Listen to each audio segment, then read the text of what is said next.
कद नरा फतल्लुबा वजही का वजी कहते ने वजह चेहरे मुंह नूं का यानी कि तुहाडा चेहरा देखण रहे हैं एक किधर इस समा आसमान की तरफ होता होया वाला मुवल्ली यत्ता किबला तंता फरमाया कि प्यारे हबीब है तुहाडा दिल करता है कि मैं इस पासे चेहरा मुबारक फेर लवां ते जिधर तुहाडा दिल करदा उधर ही तुसीं चेहरा मुबारक है फेर लवो असीं उसे साइड नूं किबला बना दिया ते सरकार ने नमाज दे विच खड़े नमाज पढ़ा रहे नमाज पढ़ाने सरकार का दिल कीता पहला 17 महीने आका कौनैन सल्लल्लाहु अलैहि वसल्लम ने शमाल की तरफ मुंह करके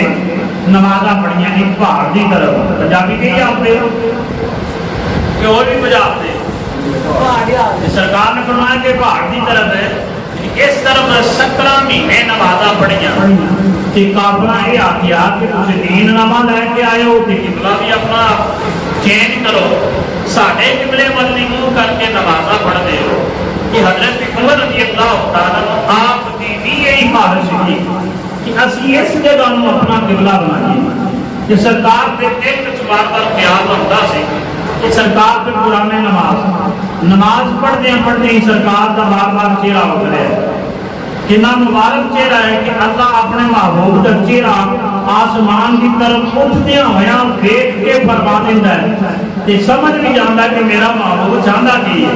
ते फरमाया कि महबूब किधर तेरा दिल करता है मैनू लगदा पिया है कि तू चाहना है कि किबला जिहड़ा है वो काबा शरीफ नूं बना दिता जाए ते जिधर तेरा दिल करदा है उधर मुंह फेरना फिर वही काबा बना देना ते हुण सरकार नमाज पढ़ा रहे हैं नमाज तो बाहर भी नहीं नमाज पढ़ाने सरकार इस जगह ते नहीं इथों इंज हो गए ते हुण पता चलिया कि जो सरकार इथों इंज होए ने ते समा किथे सन समा इथे इथे ऐ हुण सरकार ने जो चेहरा इंज फेरिया इथों लैके इथे आ गए यानी इस तरह ना पिछों सफा दुरुस्त कीतियां पहले वो अगे ने ते सरकार उस साइड पे ने जो सरकार ने चेहरा मुबारक फेरिया तो सारे सहाबी मर्द के पीछे सरकार ने ते पता चलिया कि सहाबी भी सरकार की तरफ ही चेहरा रखते सन कि सरकार चाहते करते की ने सरकार की रजा की जो नमाज का नवा हुक्म होया कि नमाज अल्लाह रब्बुल आलमीन ने आप सारिया मखलूकों को अफजल बनाया पिछले जुमा की बात सुनाई सी कि सरकार ने बुखारी शरीफ की बात सरकार आपसे आलम सुनाई कि सब तो अफजल तरीन जी मखलूक सी अल्लाह रब्बुल आलमीन ने मैनू उस मखलूक विच रखिया ओदे विच पैदा किया ते हुण जेड़ा काबा शरीफ है ये मखलूक इस निस्बत नाल हुजूर काबे को अफजल ने लेकिन एक निस्बत विच काबा तो अफजल है वो निस्बत केड़ी है वो निस्बत है कि जिहदी तरफ सजदा कीता जाता है मसजूद मिला साजिद को साजिद कहते हैं सजदा करने वाले मसजूद ही है जिहदी तरफ सजदा कीता जाता है ते हुण काबे की तरफ मुंह करके सजदा कीता जाता है इस वजह तो हुजूर ने साजिद इस निस्बत नाल काबाए हुजूर तो अफजल ते जदों दौराने इबादत हज करदे होया हुजूर दे द्वारे चक्कर लांदे ने उस वेले भी काबा अफजल लेकिन काबे का भी कोई काबा है वो काबा केड़ा है वो काबा मेरे ते तुहाडे लजपाल आका जनाब हज़रत मुहम्मद मुस्तफा सल्लल्लाहु अलैहि वसल्लम दी दाते वाला सिफात है इस निस्बत नाल के काबा मखलूक के हुजूर सारियां मखलूकां तो अफजल ने हुण इत्थे एक हदीस बात भी लेने आ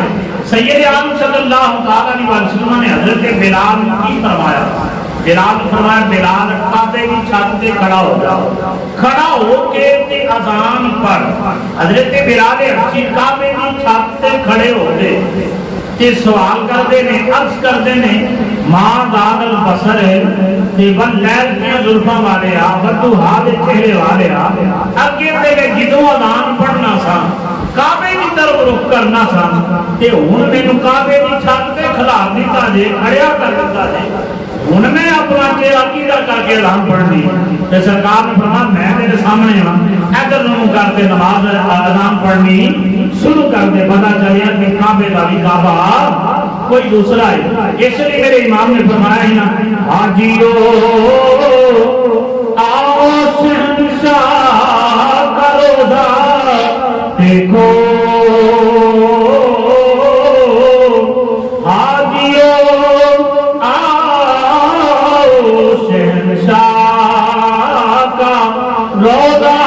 देखो, काबा को देख चुके अब काबे का भी काबा देखो।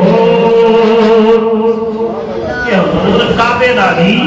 काबा नहीं। इसे आए पाक के तहत थोड़ी जी इस गल को आसान करिए कि हुजूर का हुस्न मुबारक कितना है। हम सूरज चढ़िया ना, ਇਹਦੀ रोशनी चमक रही है ते दिन चमकदा पिया। इस तो 6-7 घंटे पहला की सी, नेरा सी, सूरज का कोई कमाल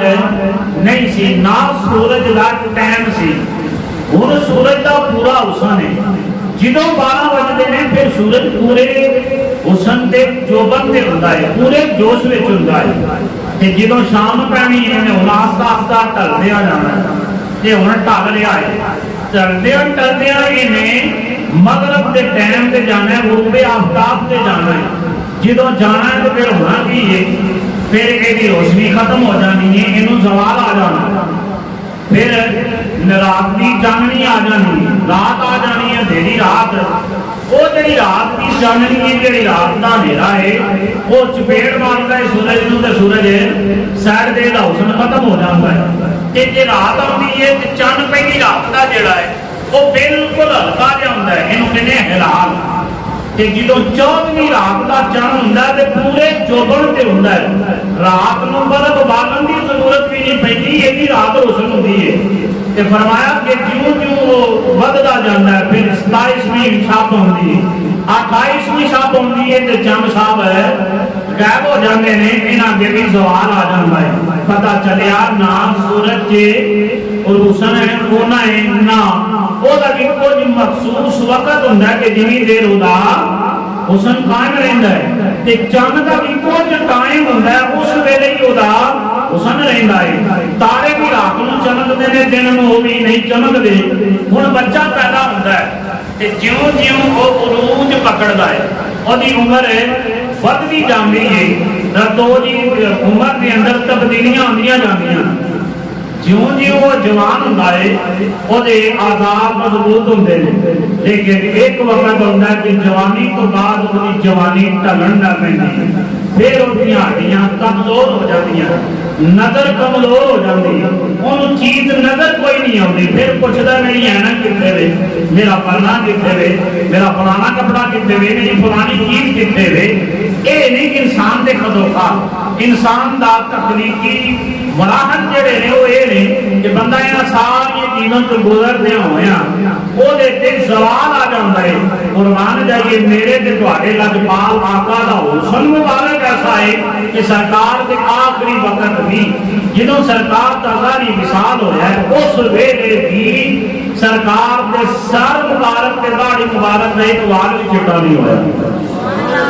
ਤੇ ਨਾ ਚਿਹਰੇ ਮੁਬਾਰਕ ਤੇ ਕੋਈ ਵੱਟ ਹੈ। ਹੁਣ ਬੰਦਾ ਬੁੱਢਾ ਹੋ ਜਾਏ ਤੇ ਚਿਹਰਾ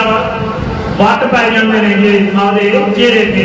ਜਿੰਦ ਦੀ ਸਹੀ ਕਾਇਮ ਨਹੀਂ ਰਹਿੰਦੀ, ਦੁਰੁਸਤ ਨਹੀਂ ਰਹਿੰਦੀ, ਕਿਉਂਕਿ ਜਵਾਨੀ ਦਾ ਉਰੂਜ ਜਿਹੜਾ ਹੈ ਉਹ ਮੁੱਕ ਗਿਆ ਹੈ, ਹੁਸਨ ਖਤਮ ਹੋ ਰਿਹਾ ਹੈ। ਲੇਕਿਨ ਸਰਕਾਰ ਦਾ ਐਸਾ ਹੁਸਨ ਹੈ ਕਿ ਉਹ ਹੁਸਨ ਖਤਮ ਹੈ।